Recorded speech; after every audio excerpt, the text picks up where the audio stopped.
గాలి వాన దుమారం బెంబేలెత్తిస్తోంది. గాలి వాన దుమారంతో ముంబైలోని ఘోటక్పూర్ ప్రాంతంలో 100 అడుగులకు అక్రమ హోర్డింగ్ అక్కడున్న పెట్రోల్ బంకుపై కుప్పకూలిన ఘటనలో 14 మంది దుర్మరణం చెందిన ఘటన నగరవాసులను ఆందోళనకు గురిచేసింది.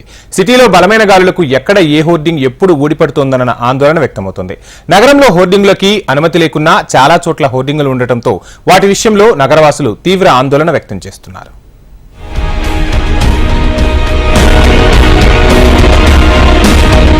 గాలివాన దుమారంతో ముంబైలోని అనేక హోర్డింగ్లు, బోర్డులు, ఫ్లెక్సీలు, రేకుల నిర్మాణాలు గాలికి కొట్టుకుపోయాయి. పాత ముంబైలోని ఘట్కోపార్ ప్రాంతాల్లో 100 అడుగుల అక్రమ హోర్డింగ్ అక్కడున్న పెట్రోల్ బంకుపై కుప్పకూలింది. దాని కింద పడి సుమారు 14 మంది చనిపోయారు. అయితే ముంబై ఘటనతో హైదరాబాద్ నగరవాసులు ఉలిక్కిపడ్డారు. ఎందుకంటే నగరంలో ఉన్న కొన్ని చోట్ల హోర్డింగ్లపై ప్రజలు ఆందోళన వ్యక్తం చేస్తున్నారు.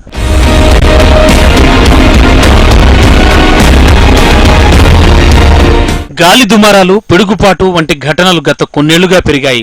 హోర్డింగ్లు, ఫ్లెక్సీ బోర్డులు కూలడంతో ప్రాణ, ఆస్తి నష్టం చోటు చేసుకుంటున్న ఘటనలు హైదరాబాద్లో అనేకం జరిగాయి.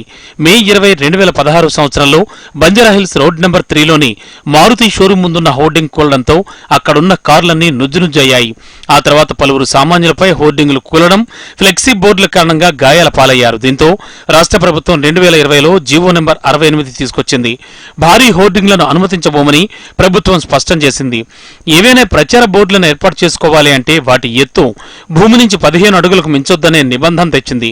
వ్యాపార సముదాయాల్లో ఏర్పాటు చేసే బోర్డులపై కూడా ఆంక్షలు విధించింది. ఆ మేరకు చాలా హోర్డింగ్లను జీహెచ్ఎంసీ తొలగించింది. కొందరు న్యాయస్థానాన్ని ఆశ్రయించి స్టే తెచ్చుకోవడంతో అక్కడక్కడా కొన్ని మిగిలాయి.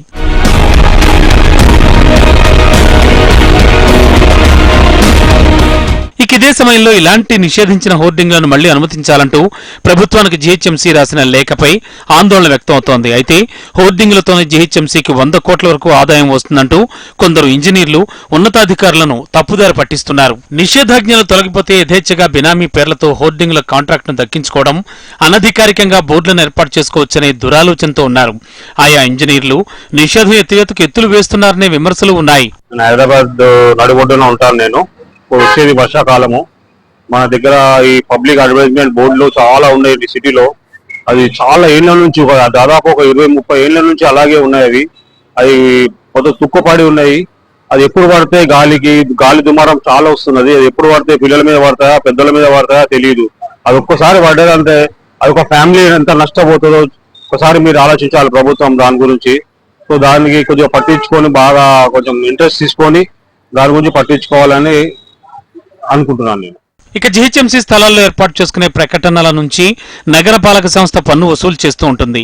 నిషేధాజ్ఞలు కేవలం జీహెచ్ఎంసీ పరిధిలోని ఆస్తులకే వర్తిస్తాయని, మెట్రో రైలు సంస్థ ఆస్తులకు జీవో నెంబర్ 68 వర్తించదన్నట్లుగా అధికారులు చెబుతున్నారు. దానివల్ల ప్రధాన రోడ్లు, మెట్రో రైలు మార్గం పొడవునా ఎఫ్ఓబీలపై అడ్డగోలుగా హోర్డింగ్లు ఏర్పాటవుతున్నాయి.